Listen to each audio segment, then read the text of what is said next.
Значи денеска завршува рокот за собирање потписи.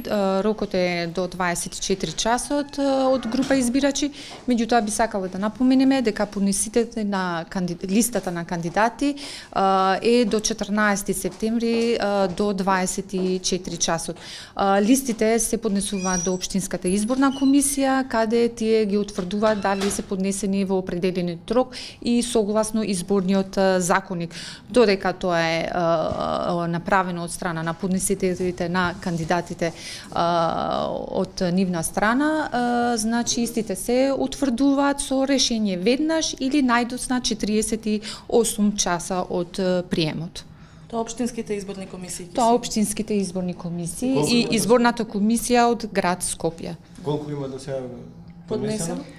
Значи до сега се собират податоци. Значи имат да се поднесат до 14 септември. Вкупно собиране податоци официјално заклучно со 3 септември се негде 27 кандидати.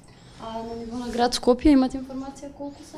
До сега немаме информации, пошто нели сепак тече рокот и додека се поднесуваат и се утврдуваат листите на кандидатите од Општинската изборна комисија, односно од изборната комисија на град Скопје, значи сепак останува на нивна страна да се утврдат дали ги исполнуваат критериумите од страна на изборниот закон. Добро, имаме едно подпрашање за составот на членовите на Државната изборна комисија. Дали ќе биде овој состав или ќе има промена, бидејќи знаеме дека од БЕС се иницираат нивни член да седне во... Тоа не можам да го коментирам, не сум во власт.